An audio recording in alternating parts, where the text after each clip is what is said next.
On May 2, 2013, the 48 Group Club, affiliated Young Icebreakers organization, held its 5th anniversary dinner, in which a host of business and political figures attended. Compared to 60 years ago, when Sino-British relations were not yet normalized, our reporter was keen to discover how China is perceived in 2013.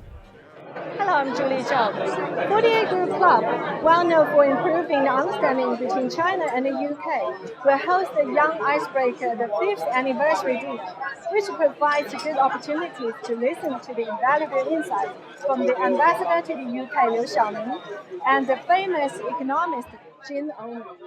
The 48 Group Club chairman Stephen Perry marked the occasion with a tale of history. In the last 60 years, the 48 Group Club has been responsible for breaking the first trade embargo with China, initiating the first trade exchanges with the country. All those involved, particularly Jack Perry, Stephen's father, and Stephen himself, have made their mark as true icebreakers. In recent years, and with the help and support of the former Chinese Premier Wen Jiabao, the group founded an affiliated association, the Young Icebreakers, to introduce a new generation of development of British investment and trade with China.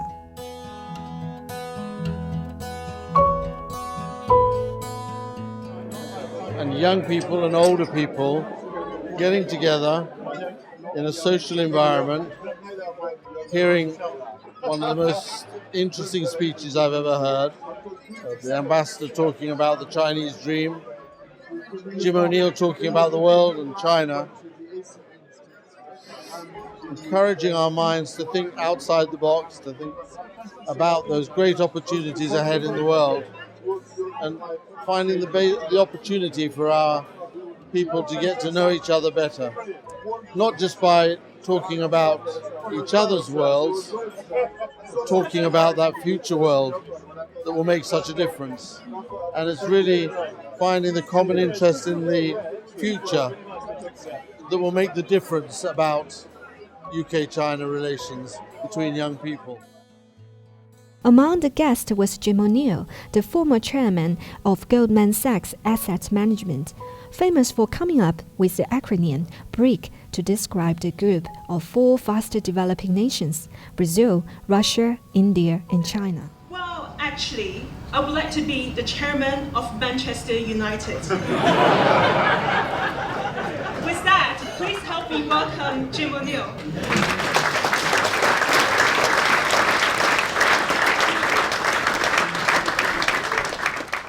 Is if China grows by 7.5% this decade, even though it's slower, that will almost definitely result in the world growing by more than the last 3 decades that I've been working, despite many of the issues that all of us around the rest of the world worry about. And I find that so fascinating because when I say it, virtually nobody believes that that actually can be the case. And I think at the core of it is because people, and sometimes I find it from people inside of China themselves, just don't really realise the scale of how important China is becoming. If I would have dreamt 11 and a half years ago that the BRICS political leaders would develop a joint financial institution together on the back of some ridiculous acronym that I created, I would have put my application form in to be the first director of it years ago. Thank you very much. Compared with 12 years ago, has Mr. BRIC changed his idea on China's development and world economy? We did an interview with him. The most important ingredient is to remember it is not a science, it is a social science. And there is nothing definite about economics. A lot of economists, particularly because of computers, make the mistake of believing something is definitely right or definitely wrong, and we don't know. So the most important thing from my experience is saying we don't really know, and to recognize that there is a lot of uncertainty all the time. People today say we live in a particularly uncertain world. I don't think that's true. It's always uncertain. It's just that people today think it's more uncertain.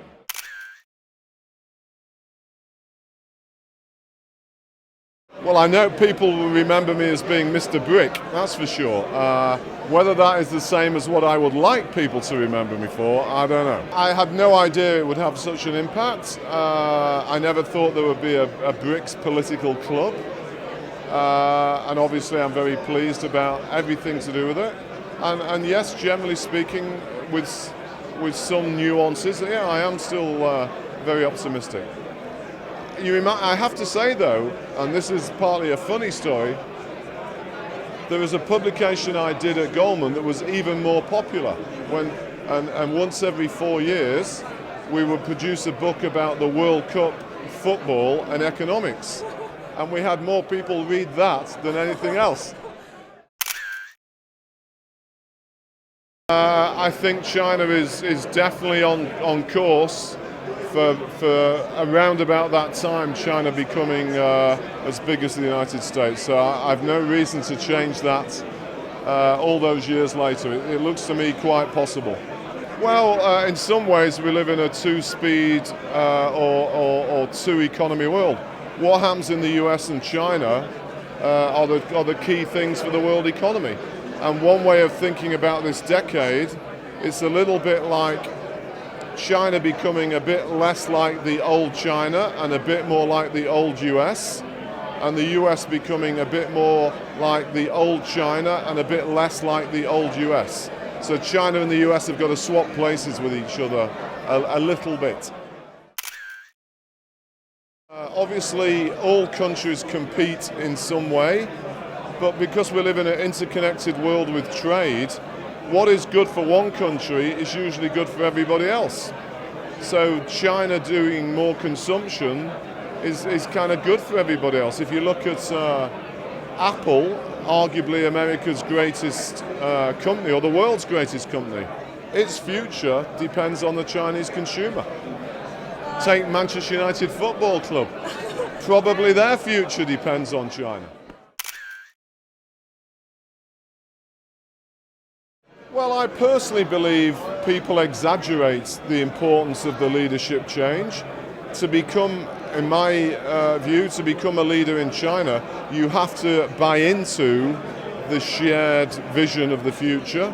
It's not like some guy comes along and says, well, forget that, I'm going to do it like this. So it's all about continuity and people changing at the margin. So I think people exaggerate the changeover. That said, I think on the style of presence, the new leadership so far, I think is very impressive.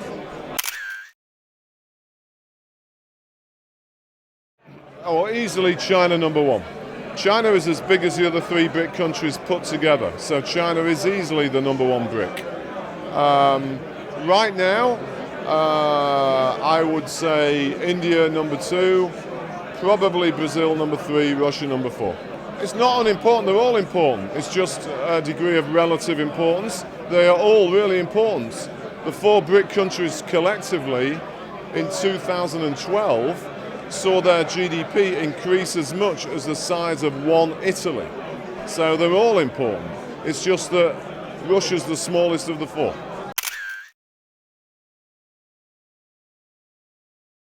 Unfortunately, it's going to keep going on for probably some time in the future. Europe needs stronger and more decisive leadership. Maybe we need to borrow some policymakers from Beijing. The opportunity in China is so big that it should be a great opportunity for everybody. But the UK has a bit of a slight mental dilemma that it often tells people elsewhere in the world how life should be, rather than responding to what the rest of the world wants. And unless the UK makes some of those changes, it's going to be a bit of a problem.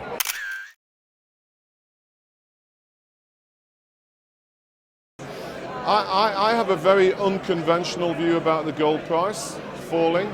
I think it's possibly because in Japan, Japanese investors are becoming more optimistic about Japan. And 10 years ago, they were some of the biggest and early buyers of gold. And I think they have less need to buy gold than they did. So the absence of Japanese buyers, I think, is why the gold price has dropped.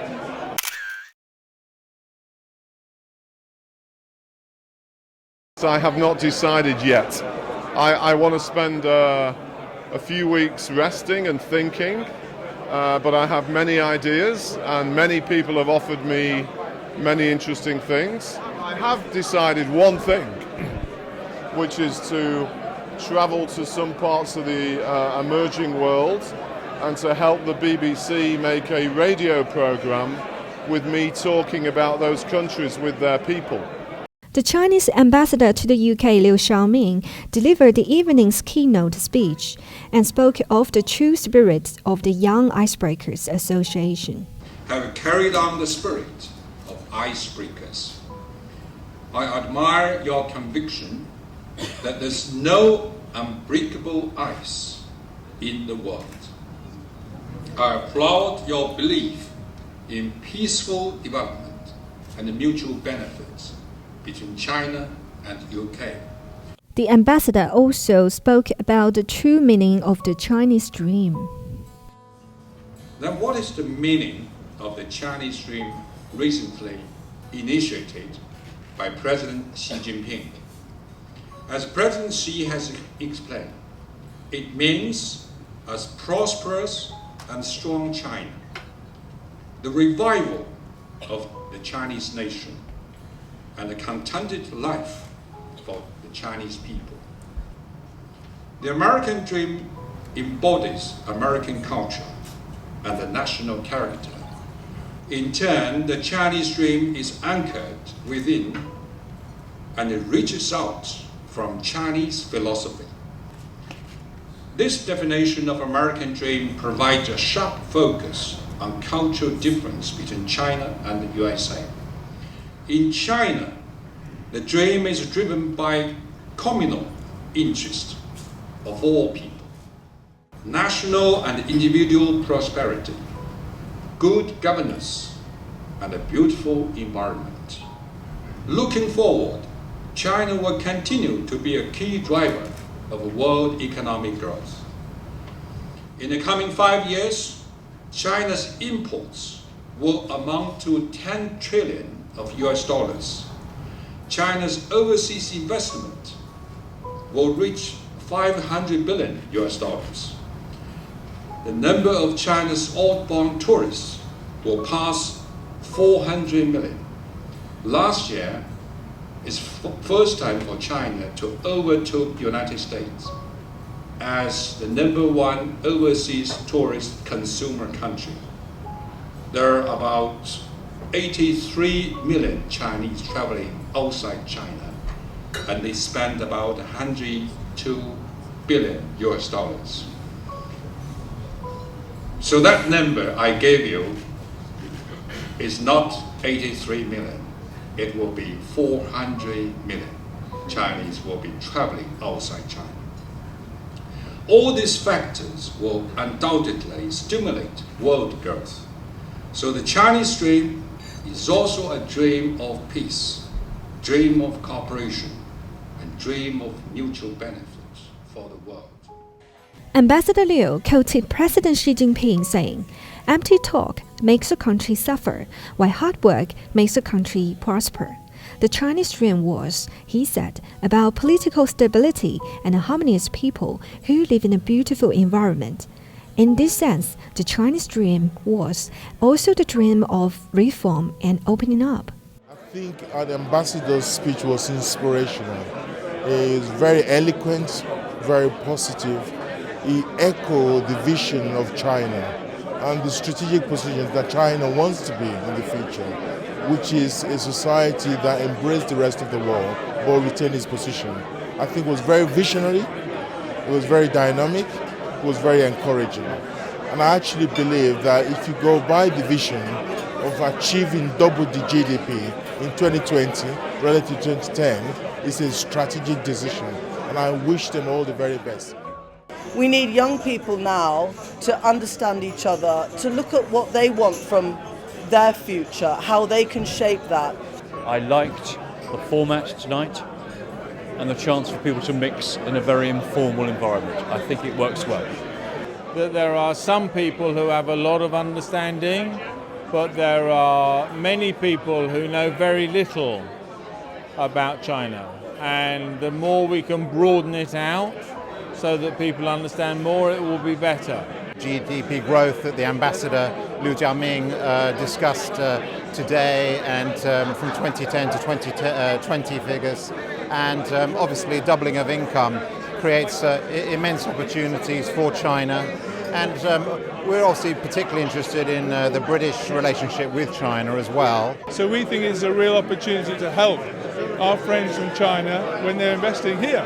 Because obviously as Britain and China's relationship matures over the next few years, there will be huge opportunities in the employment market for highly qualified professionals, both Chinese and European, to interact more closely across many different sectors. They've looked at America, they've looked at Europe. I think London is the best place to come and live. Come here and we'll show you the best places to see culturally and to meet the best clients. We are growing rapidly in China. We aim to double our business every 3 to 4 years. And so far over the last 20 years we've managed to do that. Of course we've made mistakes like everybody else. But generally speaking, our experience has been very positive. This is Julie Zhou, Matt Case, Barry Ryan for Business World at the 5th anniversary dinner of the Young Icebreakers.